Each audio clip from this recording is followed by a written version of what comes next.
Assalamualaikum warahmatullahi wabarakatuh.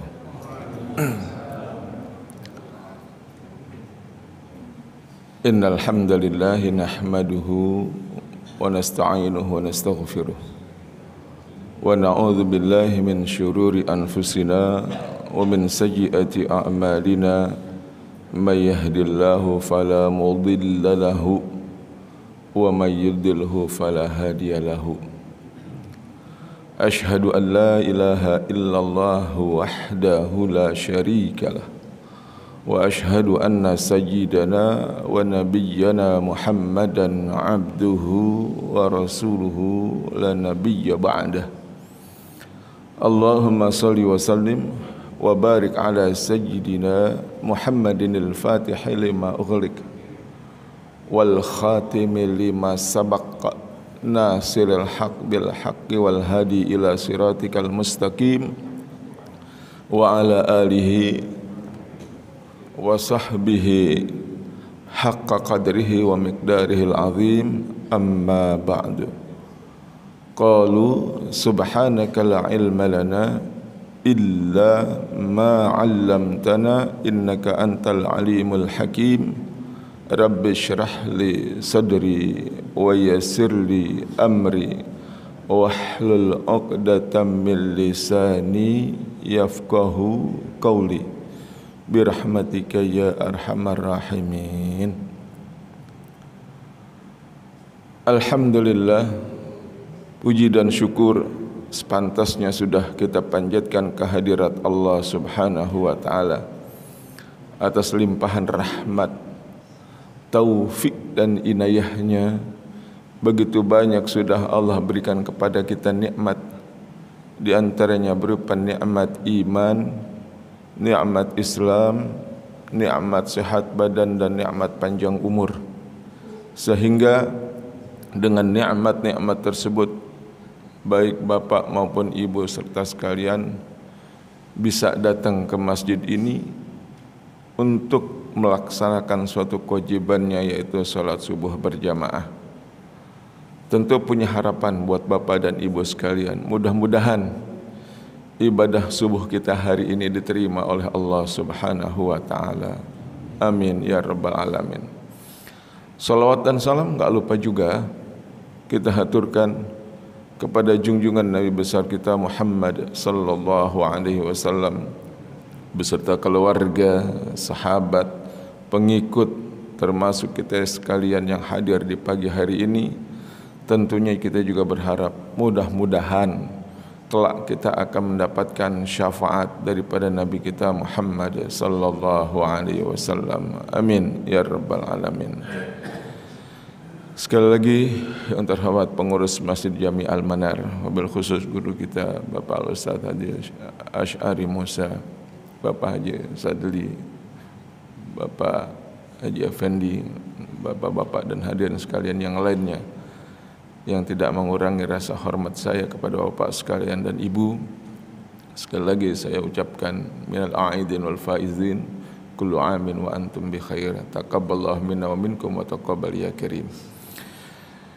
Bapak dan ibu sekalian yang saya hormati, ini enggak terasa kita udah ditinggalin Ramadan hampir 1 bulan, kurang lebih 3 minggu ya kita ninggalin bulan suci Ramadan.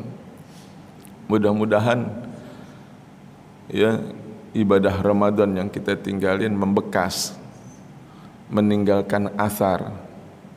1 bulan bapak dan ibu masuk madrasah yang namanya madrasah Ramadan.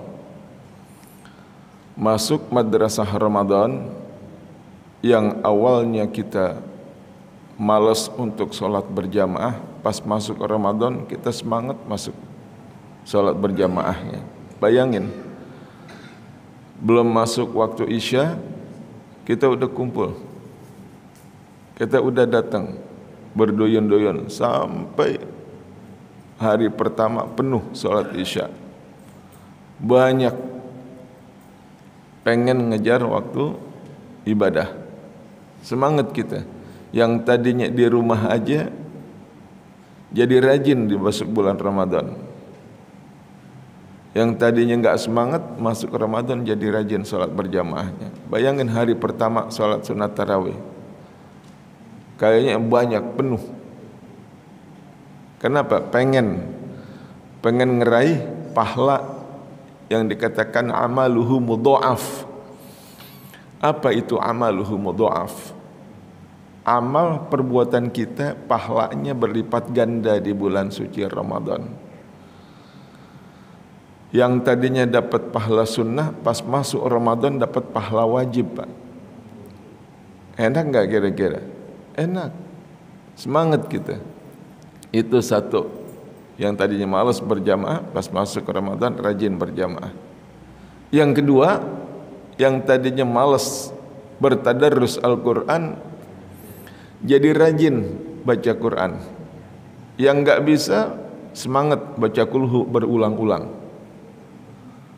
Ada yang nggak bisa baca Quran, nggak semuanya orang bisa baca Quran. Saya hafalnya cuman kulhu doang. Iya, ada yang begitu. Ada.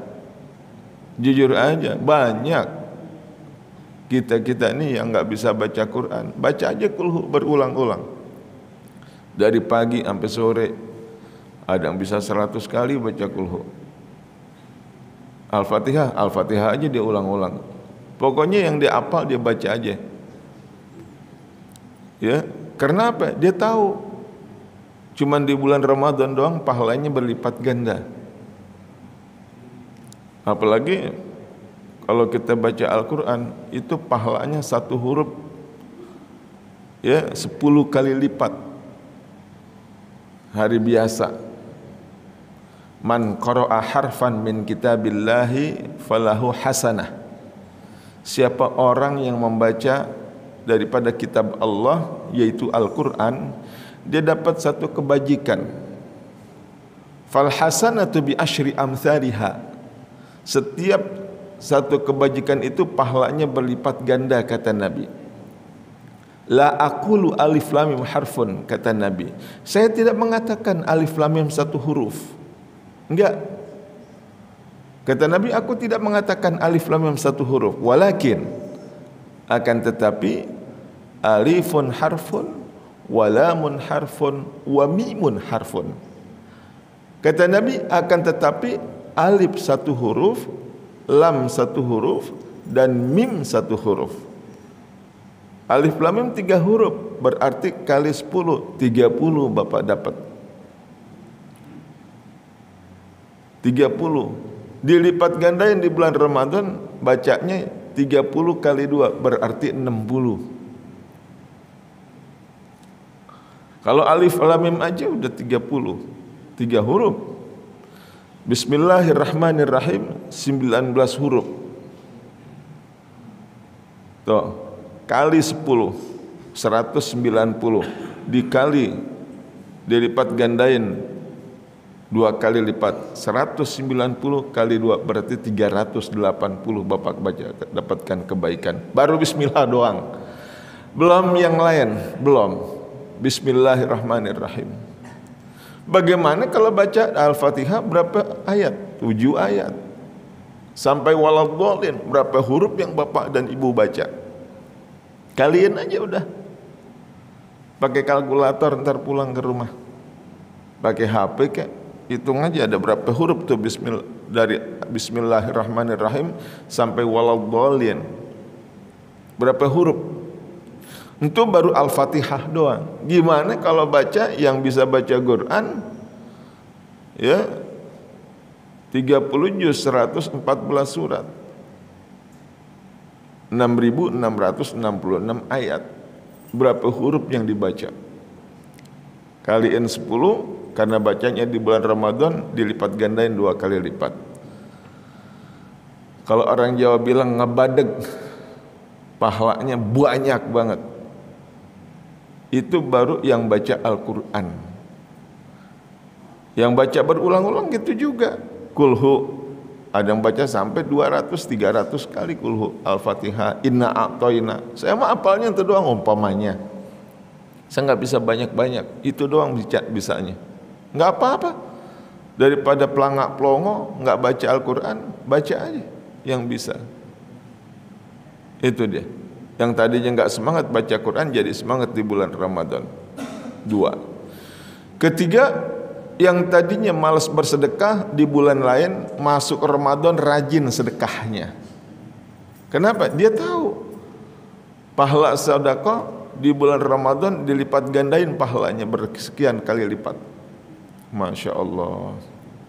Tuh masuk bulan Ramadan. Pengennya nih selesai Ramadan jangan luntur. Kelihatan berhasil enggaknya didikan di Ramadan setelah Ramadan. Iya, 11 bulan ke depan. Kalau di Ramadan wajar dia rajin, orang dia tahu pahalanya berlipat ganda. Ntar pas gitu bulan Ramadan selesai, lihat dah tuh jamaahnya kira-kira banyak apa kagak. Kelihatan. Kalau bulan setelah Ramadan Syawal kemarin sampai bulan Zulhijjah masih semangat sholat berjamaahnya, masih semangat baca Qur'annya, masih semangat bersedekahnya, masih semangat qiyamul lailnya, masih semangat sholat duhanya, itu orang berarti berhasil dididik di bulan Ramadan. Iya. Jangan sampai ada yang bilang, Pak, kok enggak berjamaah lagi ya ke Masjid Al-Manar? Kan Ramadannya udah habis. Bilang begitu.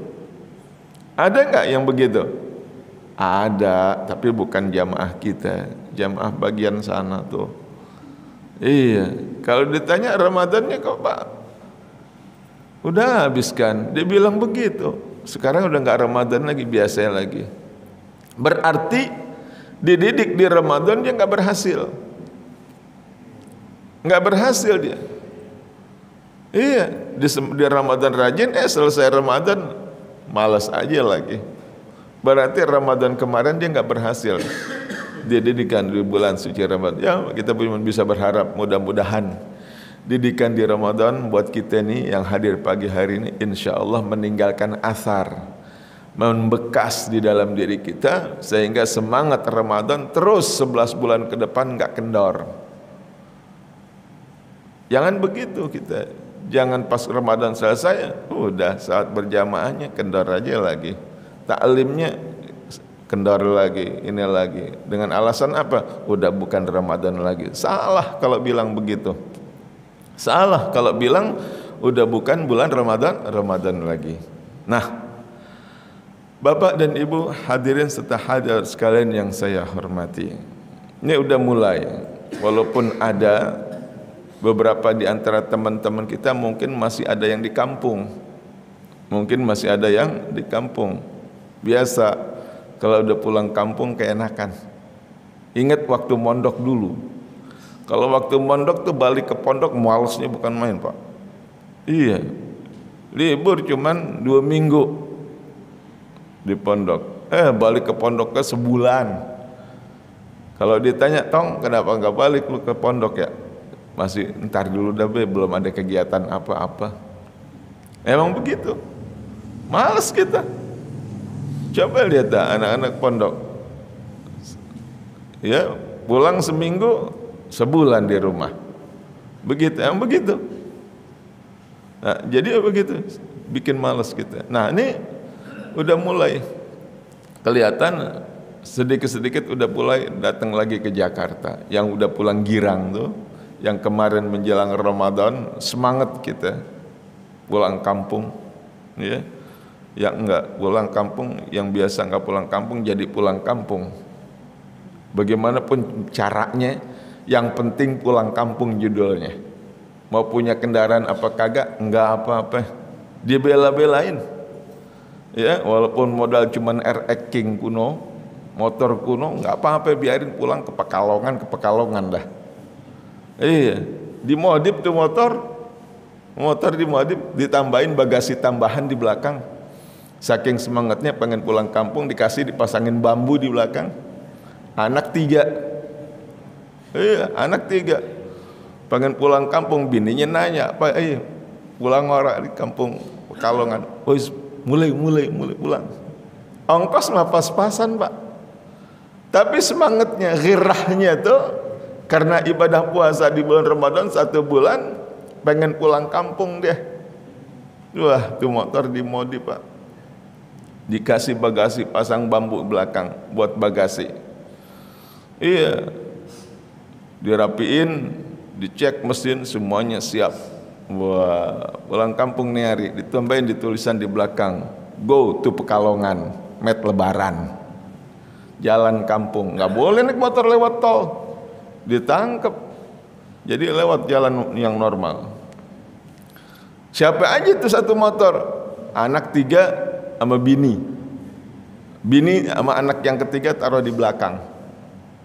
Iya, anak nomor 2 di kantong jaket depan ditaruh di depan dah. Dikasih modalin aku aja, dipesan, "Jangan turun ya, di sini aja di jaket bapak." Yang nomor 1 duduknya di depan, di tangki bensin. Berangkat dah ke Pekalongan habis asar. Pas gitu maghrib baru sampai Celilitan. Buka puasa sama-sama. Semangat tuh, Pak.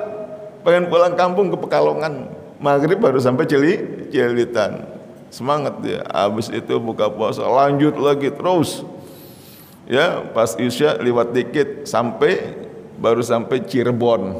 Wah, Cirebon. Ngebut dia agak cepetan dikit karena malam takbiran katanya mau dia kejar. Terus habis dari sampai di Cirebon, lanjut lagi sampai ke Brebes. Brebes lewat, bablas terus, mampir dulu sebentar ngopi, ngantuk bapak. Bablas lagi terus sampai ke Tegal. Wah, pas sampai Tegal ngopi dulu, makan dulu. Ya, makan dulu, udah gitu lanjut lagi, Pak Bu, tanggung dikit lagi ke Pekalongan, karena dikit lagi Pekalongan kalau udah Tegal. Ya, sampai malam ke Tegal, pas perapatan Wirodesa dia belok ke kanan, ada satu kampung namanya Kampung Menjangan. Kalau perlu sampai ke Desa Lolong, tempatnya durian di daerah Pekalongan. Girang, disambut dia dengan suara gema takbir, kayak kiai ustadz disambut sama pengurus masjid. Ya, kira-kira girang nggak? Kan kalau ustadz mau ceramah tuh disambut sama pengurus masjid pakai hadroh atau pakai tanjidor, beledak-beleduk. Kalau itu bukan, suara gema takbir. Malam takbiran, Bu, Masya Allah, sampai Bu kampung Pekalongan. Ya, girang tuh pulang kampung. Girang nggak, Pak? Girang. Makanya sampai sekarang masih sepi Jakarta. Konveksi lagi pada dalam perjalanan balik nih. Kalau nggak salah ada yang udah balik, ada yang belum. Maklum, mayoritas di Jakarta Pekalongan Tegal. Karena apa? Tegal kelihatan udah mulai buka wartegnya. Iya. Nah, kalau Pekalongan masih ngulur-ngulur dikit, tapi ada juga yang udah nyampe ke Jakarta. Rahah, perasaan gembira. Tapi ada yang masih belum. Ada yang belum sampai kemari lagi. Kenapa? Ada yang bilang halal bihalalnya belum selesai.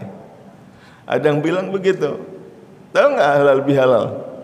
Ya, itu halal bihalal kalau Bapak Ibu mau tahu, yang ada cuma di Indonesia doang. Di Saudi nggak ada halal bihalal. Nggak ada.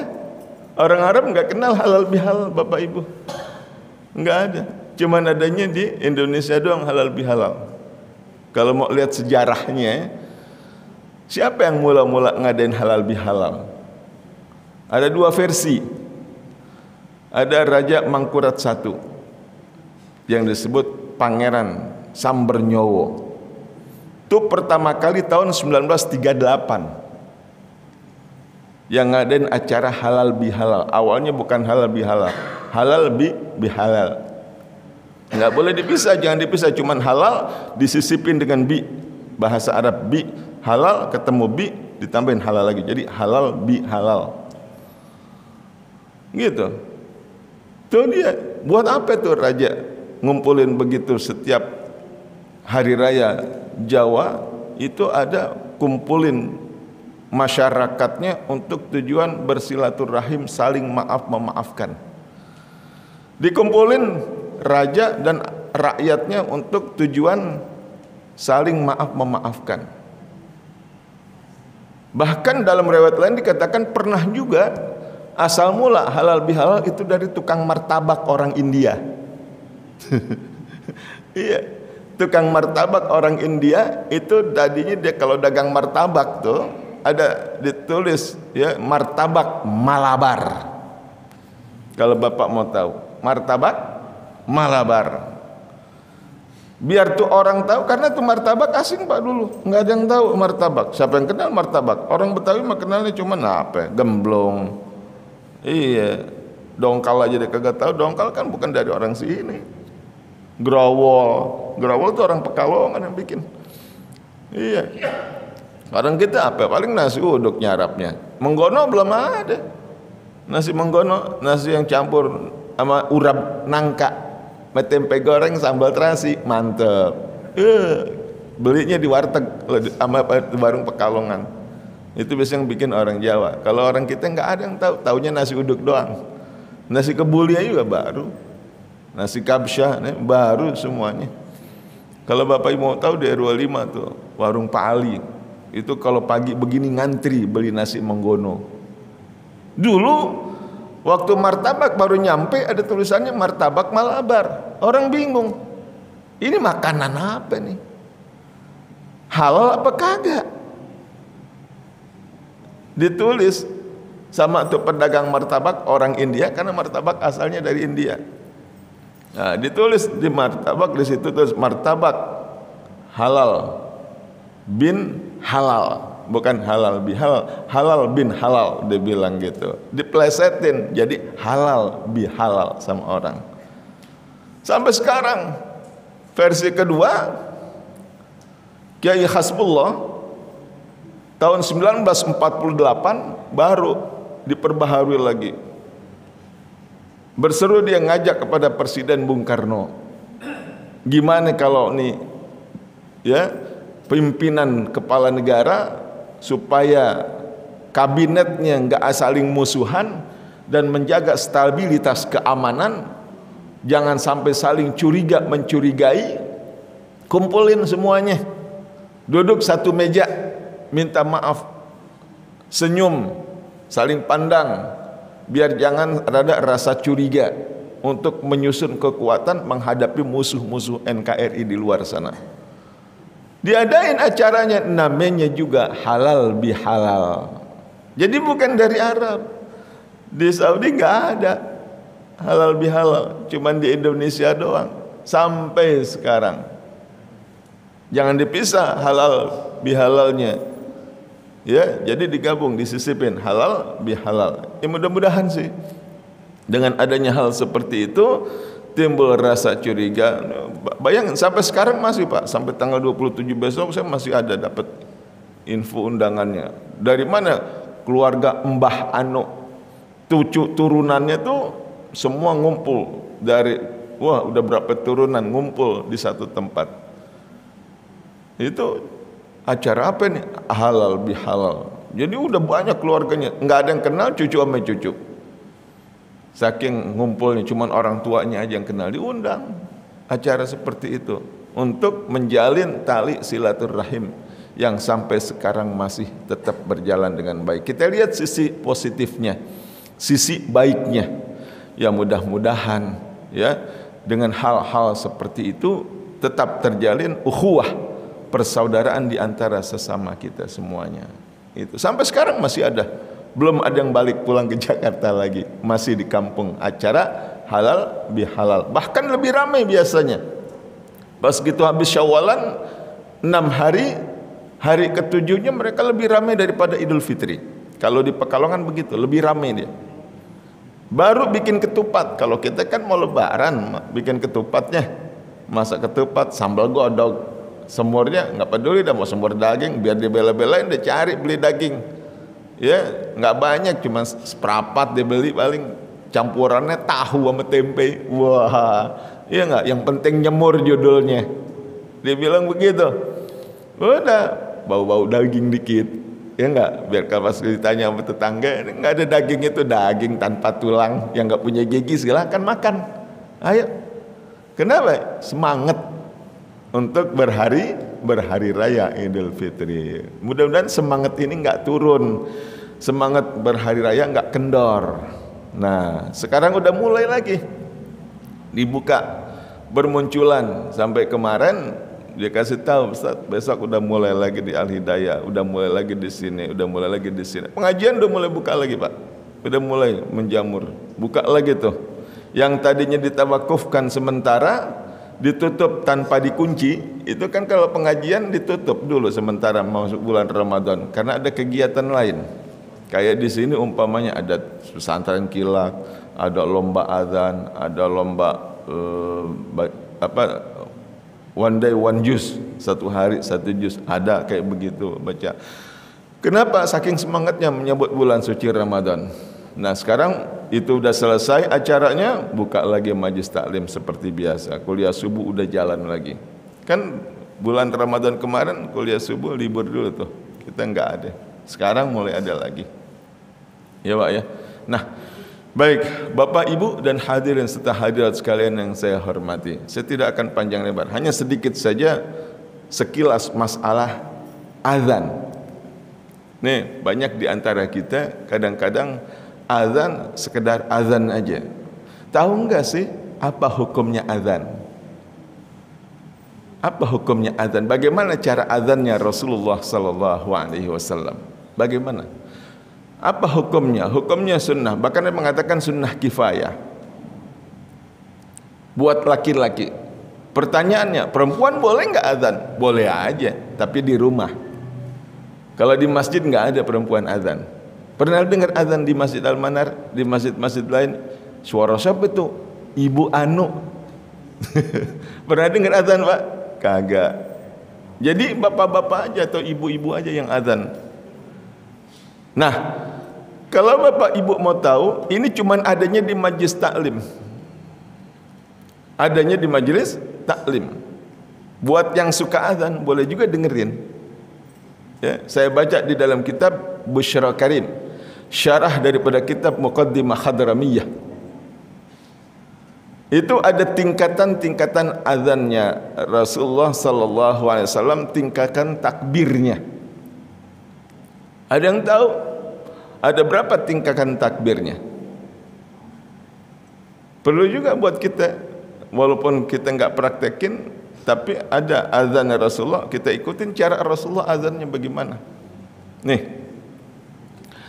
azannya Rasulullah sallallahu alaihi wasallam di dalam kitab tersebut, di dalam kitab Busyra Karim Babul Adzan, ada dikisahkan begini, bukan kisah, dipelajari seperti ini. Tingkatan takbirnya, ada takbir yang mengatakan kalau dulu kalau mau azan itu di zaman Nabi naik ke atas bukit. Azan naik ke atas bukit, belum ada sound system azan. Makanya yang azan ada Bilal bin Rabah, ada Ummi Maktum. Ummi Maktum sahabat Nabi juga. Kalau Bapak mau tahu, Ummi Maktum itu rumahnya cukup jauh juga rumahnya, dan matanya a'ma. Tahu a'ma? A'ma itu buta. Tapi dia selalu rajin sholat berjamaah dengan Nabi. Ada lagi juga sahabat Nabi yang bernama Thauban. Pernah saya cerita tentang Thauban, sampai beliau menutup mata, cuman dia enggak datang sekali karena meninggal dunia. Setiap waktu dia sholat selalu berjamaah dengan Nabi. Kita enggak ceritain tuh bagaimana semangatnya sholat berjamaah. Nah, tingkatan takbir itu ada 3 Pak. Ntar lihat, mau pakai yang mana aja boleh. Mau pakai yang mana aja boleh. Nah, dulu naik ke atas bukit. Kalau sekarang kan ada sound system, cukup pakai sound system aja begini. Nggak perlu naik ke menara. Kalau naik ke menara ngos-ngosan. Mau kemana Pak? Mau azan di atas menara. Ada nggak begitu sekarang? Hah? Ada Pak? Nggak ada. Apalagi menaranya tinggi, ke menara Masjidil Haram. Ya, menara Masjid Istiqlal, tinggi, mencanan dia naik ke atas, turun sampai bawah, asmanya kumat, liwat. Iya, sekarang ada sound system, tinggal cetek nyalain, toaknya di atas, dia adzan dari bawah. Tingkatan takbir yang pertama. Yang pertama, ya, kalau cara adzan ya Rasulullah, tekap kupingnya itu begini, tekap kuping, telunjuk masuk ke telinga, begini nih Pak. Mau begini boleh, mau begini boleh. Nih, telunjuk masuk ke telinga, bukan begini, bukan. Jadi begini, toh.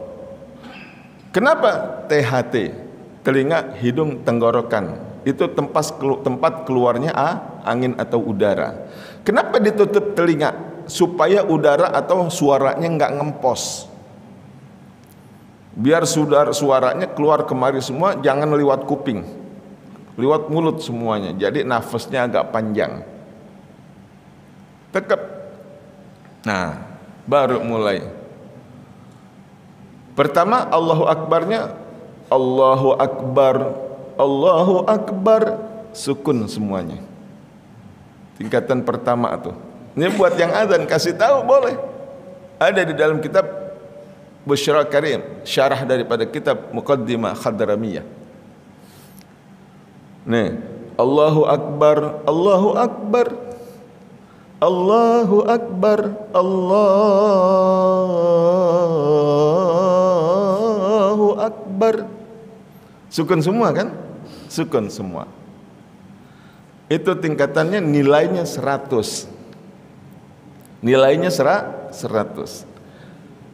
Tingkatan takbir yang kedua, suka Bapak dengar ada yang bilang baca Allahu Akbar, Allahu Akbar. Ada enggak? Allahu Akbar, Allahu Akbar, enggak salah. Ru terakhirnya. Allahu Akbar, Allahu Akbar. Biar kita azan enggak pakai mic atau enggak pakai mic atau pakai tetap Allahu Akbar, Allahu Akbar. Allahu Akbar, Allahu Akbar. Berapa nilainya? 60. 60 di bawah daripada yang pertama Allahu Akbar. Yang ketiga berbaris fathah. Bagaimana? Allahu Akbar, Allahu Akbar. Ra. Allahu Akbar, Allahu Akbar. Salah enggak? Enggak salah, benar. Tapi nilainya 40 di bawahnya lagi. Mau pakai yang mana? Yang mana aja boleh. Satu tuh takbir. Kalau udah tahu boleh disampaikan ke temannya yang suka azan. Nah, setelah Allahu Akbar, apa yang dibaca? Asyhadu alla ilaha illallah. Sebelum mengucapkan kata asyhadu alla ilaha illallah sama asyhadu anna Muhammadar Rasulullah, kalau bisa syahadat buat diri sendiri dulu, belum buat orang lain. Bagaimana syahadat buat diri sendiri? Pelan aja. Belum mengucapkan kata asyhadu alla ilaha illallah. Sebelum itu Bapak baca syahadat dulu sendiri. Asyhadu an la ilaha illallah, asyhadu anna Muhammadar, asyhadu an la ilaha illallah, asyhadu anna Muhammadar Rasulullah, asyhadu anna Muhammadar Rasulullah. Baru asyhadu an la ilaha illallah. Asyhadu an la ilaha illallah. Asyhadu anna Muhammadar Rasulullah. Asyhadu anna Muhammadar Rasulullah. Selesai. Nah, pas gitu mau hayya 'alas shalah, tetap nih tangan masih di kuping. Tangan masih di kuping. Waktu nyebut kata hayya 'alas shalah, ini banyak yang salah pengucapan kata hayya 'alas shalah. Bukan hayya 'alas shalah. Hayya 'alas shalah di dada. Karena bentuknya tak marbuto, tak bulat. Bentuknya kalau dia berhenti berubah menjadi ha. hayya 'alas shalah. Bagaimana? Tetap telinga ditutup amat telunjuk. Hayya 'alas shalah. Yang ngadep ke kiri ke kanan itu cuman muka doang. Muka, badannya jangan ngikut. Badannya jangan ngikut. Ini kebanyakan badan ngikut. Hayya 'alas shalah. Badannya ngikut. Enggak ngikut badannya, cukup muka aja. Hayya 'alas shalah. Hayya 'alas shalah.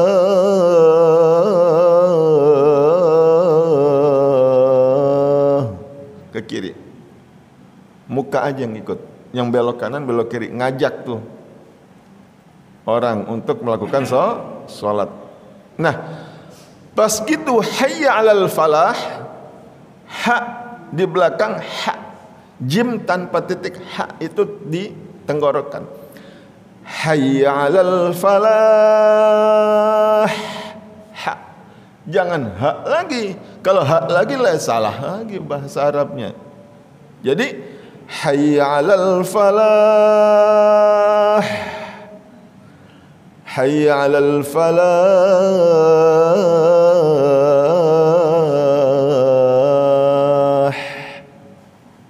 Gitu Pak. Bisa ya? Itu dia azan yang dicontohkan Rasulullah sallallahu alaihi wasallam. Nah, sebelum kalau azan subuh ada yang namanya taswib. Apa taswib? Taswib itu membaca as-salatu khairum minan naum. Yang panjang dibaca as-salahnya, jangan naumnya. Kalau naumnya dibaca, orang makin tidur, makin ngantuk. Iya, jadi bacanya shalah yang panjang. As-salatu khairum minan naum. As-salatu khairum minan naum. Gitu. Allahu akbar, Allahu akbar. La ilaha illallah. Baca doa Allahumma rabb hadhihi da'wati tammah. Itu azannya. Panggilan orang yang jauh yang masih ada di rumah untuk sholat berjamaah ke masjid. Makanya di antara ya hamba Allah yang sudah dicatat untuk masuk ke dalam syurga itu hamba Allah yang suka mengumandangkan azan karena Allah semata. Jadi kalau yang rajin azan insya Allah dijamin masuk surga. Ada dia kitab ya sampai berebut orang pengen azan. Kalau nggak bisa latihan dulu. Ada yang tanya, boleh nggak azan ngelihat teks? Boleh aja biar benar bacaannya. Kali dia nggak hafal, boleh lihat teks. Allahu akbar, Allahu akbar. Ngelihat teks boleh aja, cuma gini sambil tekap telinga. Taruh ke di situ di mic, boleh. Jadi gitu. Itu panggilan azan yang dicontohkan Rasulullah Sallallahu Alaihi Wasallam. Nah, selesai azan kan iqamah tuh. Ya Pak ya. Iqamah mau mulai sholat. Kalau iqamah enggak lagi tekap kuping. Enggak lagi. Dan jangan pakai sound system. Enggak pakai sound system. Kenapa? Karena iqamah itu untuk memanggil orang yang ada di dalam. Yang ada di dalam masjid aja. Tanda bahwa sholat akan dimulai. Biasanya muadzin kalau mau iqamah lihat dulu imamnya udah datang belum. Kalau imamnya udah datang kasih kode,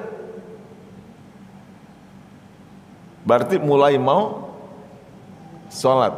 Adab kita pakai, akhlak kita pakai. Jangan komat aja. Mentang-mentang imamnya baru nyampe ujung pintu udah komat. Atau baru masuk ke dalam dia qomat. Allahu akbar, asyhadu an la. Jangan. Kalau imamnya kata, siapa yang suruh qomat? Enggak ada. Ya udah ente jadi imam. Suruh muadzinnya yang jadi imam. Kenapa? Enggak ada yang suruh jadi mau iqamah.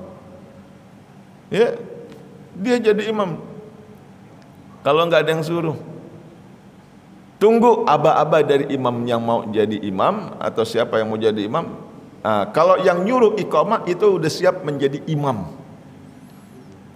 Ada adab dan caranya. Imamnya kata bilang, boleh qomat Pak, aqimis shalah. Jangan tepuk tangan, karena ngasih kode. Jangan, aqimis shalah. Berarti udah siap untuk mendirikan salat.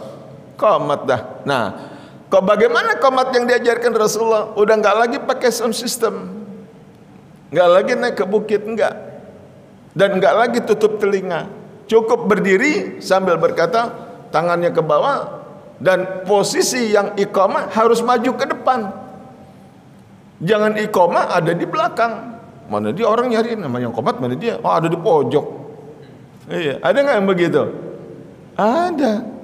Jadi kalau mau iqamah, kasih tanda imam siap iqamah untuk sholat, udah maju. Kalau imam kata bilang iqamah, nggak pakai sound system, nggak pakai tekap telinga lagi, udah Allahu Akbar, asyhadu an la ilaha illallah, asyhadu anna Muhammadar Rasulullah, hayyal shalah, hayyal falah, qad qamatis salah, qad qamatis salah, Allahu Akbar, la ilaha illallah.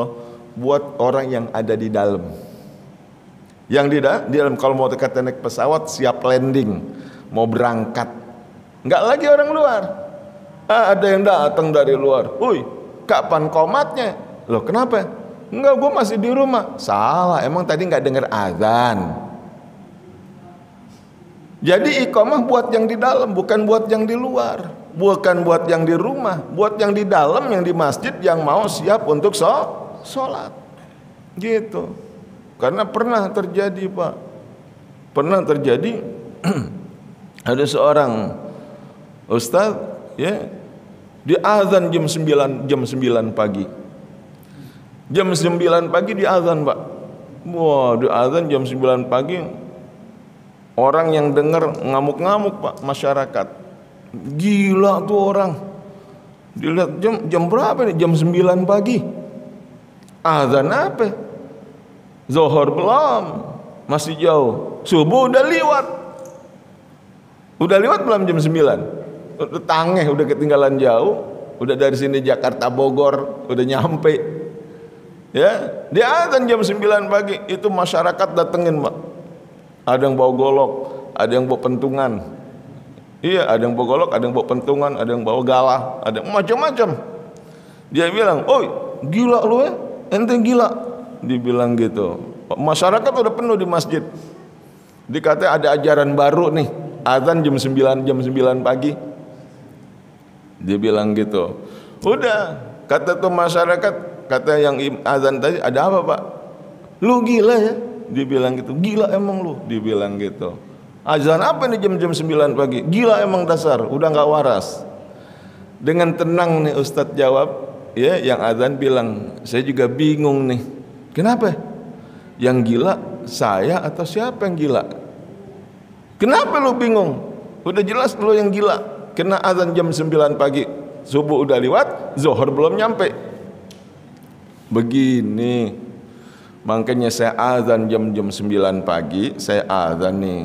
Tadi waktu azan jam subuh, jam 4:30 saya azan, kagak ada yang datang. Sepi, semua orang nggak ada yang datang. Saya azan aja jam 9 pagi. Bapak-bapak pada ngumpul. Yang saya tanya sekarang, yang gila saya apa bapak? Pada bengong tuh masyarakat, Pak. Pada bilang, benar juga ya. Tadi ini Ustadz manggil-manggil subuh, kita nggak ada yang datang. Sepi masjid kayak tadi. Nggak penuh kan? Yang datang orang pilihan semua, yang datang sholat subuh orang pilihan semua. Gitu. Saya azan subuh, bapak-bapak nggak ada yang datang. Saya azan aja jam 9 pagi. Bapak-bapak datang semua ngumpul, saya azan jam-jam 9 pagi. Yang saya tanya sekarang, yang gila saya apa bapak? Ya benar juga, kita yang gila. Kenapa datang azan jam 9? Ya, kenapa kita datang azan jam 9? Wah, geleng-geleng masyarakatnya. Ada aja jawabannya dibilang gitu. Besok-besok tuh Ustadz azan subuh pada datang, Pak. Iya, pada datang azan subuh baru dah. Enggak mau dikatain orang gila lagi masyarakatnya. Jawabnya mah gitu aja biar gampang. Iya, tapi kalau di sini udah banyak sih subuh udah pada datang semua. Belum subuh aja udah pada datang, ya. Itu dulu di satu kampung kayak begitu manggilnya. Yang bener, Pak. Saya pernah sholat subuh ya di satu kampung di daerah Cilegon, di dalamnya itu ada namanya Kampung Dalem namanya. Itu saya pernah mampir, itu sholat subuh yang mukul bedug dia merbotnya, yang mukul bedug, yang azan, yang iqamah, yang jadi imam dia juga. Karena kagak ada. Saya ditawarin, Pak silakan imam. Oh jangan, saya tetamu, saya bilang. Emang harus begitu, kalau tetamu jangan nyelongcong. Ya, tetamu nyelonong aja jadi imam. Kalau jadi imam itu ada ilmunya, Pak, ada adabnya. Ada adabnya jadi imam. Jangan asal jadi imam aja. Itu kalau di dalam kitab Sahih Bukhari, riwayat Imam Bukhari, ada hadisnya. Tata cara adab menjadi imam, di antara yang pertama, ya, syarat imam itu apa yang pertama? Muqaddimul afqah. Apa muqaddimul afqah? Pertama dia harus faham dulu tentang fikih. Bukan fikih muamalat, bukan fikih tentang sholat dulu dia pahami. Kalau ada orang yang lebih senior, lebih paham tentang fikih, dia dulu yang jadi ngerti. Baru masalah qiraah, bacaan, hafalan yang paling banyak. Ada banyak tuh, dia coba lihat di bab tentang syarat menjadi imam di dalam Sahih Bukhari. Imam Bukhari itu dipakai hadisnya, sahih hadisnya. Imam Bukhari kan bukan orang Arab, Pak. Imam Bukhari itu orang Rusia, yang orang bilang Uni Soviet, bukan orang Arab. Ya, tapi dia belajar bukan satu guru. Imam Bukhari dia punya guru 700 guru dia belajarin. 700 guru. Kita berapa guru? Baru atuh guru aja ngaji udah pental-penting petak-petik, ya enggak? Jarang hadir lagi udah gitu. Imam Bukhari itu 700 gurunya. Dan dia punya hadis itu 10 ribuan riwayat hadis yang dipakai. Sahih. Dipakai. Jadi Imam Bukhari itu hadisnya dipakai Sahih Bukhari. Jadi pakai adab semuanya. Balik lagi ke masalah tadi. Ya, jadi kita nggak cerita itu, nanti ke suatu saat kalau emang kita mau bahas, kita membaca kitab hadis tersebut, ya silakan aja dibuka bab tentang syarat adab menjadi imam. Di antaranya bacaan harus muqaddimul afqah, artinya dia harus ngerti ilmu fikih tentang sholat. Kedua, dia harus paham juga bacaan-bacaannya. Setelah baca-bacaannya, kemudian apa lagi? Gitu. Dia orang yang bersih, pakaiannya bersih, ya, kerjaannya apa, kemudian riwayatnya dia keturunan siapa, lihat dulu semuanya. Kayak begitu, sampai begitu mau jadi imam. Kalau kita ikut kitab hadis Sahih Bukhari tersebut, ya kita cuma bisa mohon aja kepada Allah Subhanahu wa taala. Mudah-mudahan majlis taklim yang ada di sini senantiasa penuh dengan kita para jamaahnya. Ya, bisa belajar. Itu jadi adanya di majlis taklim, Bapak Ibu. Biar kita tahu azannya Rasulullah tuh kayak begitu. Jadi udah enggak lagi kalau iqamah enggak lagi pakai sound system, enggak. Ya, jadi enggak tekap kuping lagi, cekap turun tangan. Allahu Akbar, Allahu Akbar. Adanya di kitab Busyra Karim. Syarah daripada kitab Muqaddimah Khadramiyah. Sebagai penutup, satu hadis Nabi kita Muhammad sallallahu alaihi wasallam, apa kata Rasulullah?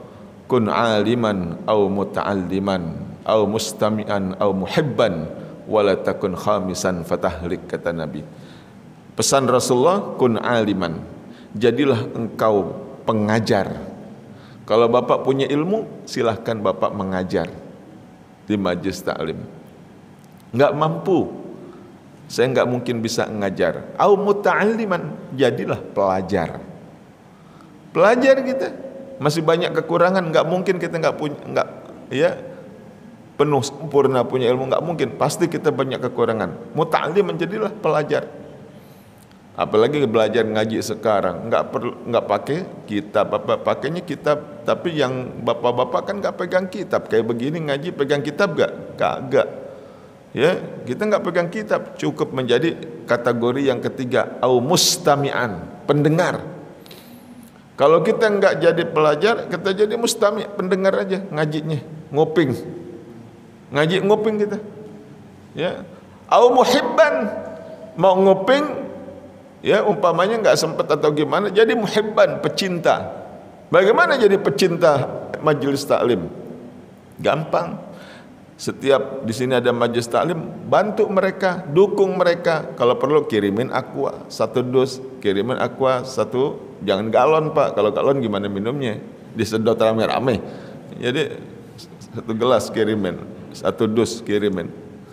Ya, itu dia. Jadi jadilah kau pengajar. Kalau nggak bisa, jadilah pelajar. Nggak bisa juga, jadilah pendengar. Atau pendengar nggak bisa juga, jadilah pecinta majelis taklim. Tapi pesan Nabi, wala takun khamisan, jangan jadi yang kelima. Kenapa? Fatahlik, kau akan cilaka. Kenapa cilaka?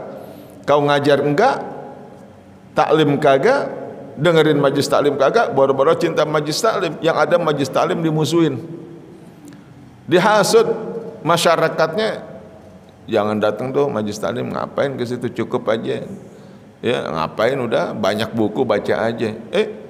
Banyak buku sembarangan, kita sembarangan memilih buku tanpa guru. Kita kalau baca buku harus ada pembimbing. Ada pembimbing, harus ada guru, harus ada yang membimbing. Jangan kita baca buku sendiri. Kalau baca buku sendiri, nanti kita tafsirin sendiri, salah. Akhirnya iblis masuk ke telinga kita, masuk ke dalam hati kita. Apa kata iblis? Benar, udah begitu aja.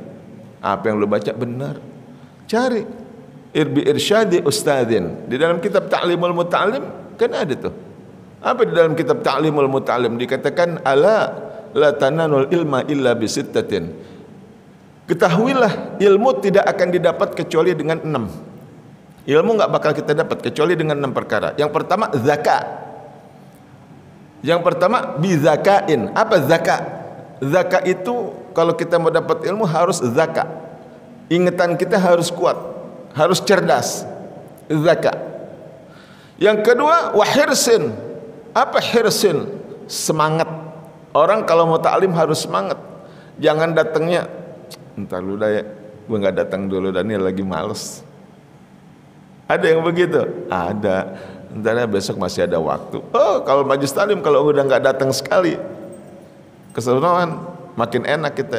Udah dah, dari luar aja, dari rumah aja dengerinnya. Ya, jadi hirsin, harus ada semangat. Zakat wa hirsin wastibarin. Apa wastibarin? Wastibarin itu artinya harus sabar kalau kita taklim, Pak. Kenapa harus sabar? Kita nggak mungkin langsung dapat ilmu. Kenapa? Al ilmu nurun. Ilmu itu cahaya Allah Subhanahu wa taala yang diberikan kepada hambanya. Jadi kalau orang hadir, ilmu itu adalah cahaya Allah. Dia nggak bakal langsung masuk ke dalam hati kita kalau hati kita masih ada perasaan ragu-ragu, bimbang, nggak ada semangat. Jadi harus semangat kita ngaji taklim. Datang, nah, semangat nih. Biar kata kita nggak bawa buku nggak apa-apa, datang aja semangatnya bagus. Setelah wastibarin wa bulghatin. Apa bulghah? Yang keempat bulghah. Bulghah itu ongkos. Kalau kita ngaji jauh kan nggak mungkin nggak pakai ongkos. Nah, kan sekarang deket ke Almanar ya jalan kaki. Udah ongkosnya kita nggak perlu dikeluarin. Beli aja buku tulis atau beli kitab atau beli buku bacaan yang bisa kita baca. Bulghah namanya. Atau masukin ke kotak. Buat mas nih mungkin kita di rumah nggak bisa beramal, di masjid aja kita masukin kotak. Namanya bulghah, ongkos. Yang kelima bi irsyadi ustadzin. Kalau kita mau belajar, cari guru. Hadir di majelis taklim ada gurunya. Ilmu yang kita nggak dapat di bangku sekolah, di majelis taklim kita dapat. Insya Allah. Yang terakhir apa? Di samping guru, bituli zamanin. Kalau kita ngaji harus cukup makan waktu yang lama. Jangan ada yang sebentar. Ulama-ulama dulu itu kalau ngaji 30 tahun baru balik ke rumah. Kadang-kadang sampai lupa alamat rumah dia tinggal. Kenapa? Kalau udah keluar dia bawa kitab banyak. Pakai keledai, dia keluar ngaji kelilingan. Selama 30 tahun dia baru balik. Ada yang 60 tahun baru balik. Kita boro-boro 60 tahun, boro-boro 30 tahun, boro-boro 60 tahun kita ngaji. Kita ngaji baru dari rumah aja, duduk di majelis taklim udah gelisah duduk kita. Emang dasar pantat kukusan, maunya buru-buru bangun aja. Iya. Kita kalau ngaji duduk di majelis taklim kan pengen buru rapi. Ya, Ustaz lama banget, cepat ke selesai. Gitu nggak kira-kira? Iya, pengen buru-buru rapi kita kalau ngaji. Kalau ulama dulu enggak. Puluhan tahun sampai lupa alamat rumahnya. Saking lamanya dia ngaji dan belajar. Tapi buat kita insya Allah walaupun duduk sebentar, la taktubu qalaman, la tamassu qalaman wala taktubu harfan, kita enggak megang pena dan enggak nulis satu huruf pun, insya Allah kita akan mendapatkan pahala 1000 ekor kuda yang dipakai berjuang di jalan Allah Subhanahu wa taala. Itu ternukil di dalam kitab min atantikul qaul. Mudah-mudahan kita berharap kepada Allah Subhanahu wa taala, Allah panjangkan umur kita di dalam taat, Allah pelihara iman dan Islam kita, Allah jadikan kita orang-orang mendapatkan ilmu yang bermanfaat tidak hanya di dunia bahkan sampai di akhirat. Dan mudah-mudahan juga kalau seandainya kita meninggal dunia dalam menuntut ilmu, kita berharap mudah-mudahan kita mati dalam keadaan husnul khatimah. Amin ya rabbal alamin. Bapak dan Ibu sekalian, hanya itu yang dapat saya sampaikan di pagi hari ini. Kurang lebihnya mohon dibukakan pintu maaf yang sebesar-besarnya. Hadanallahu wa iyyakum ajmain. Wassalamualaikum warahmatullahi wabarakatuh.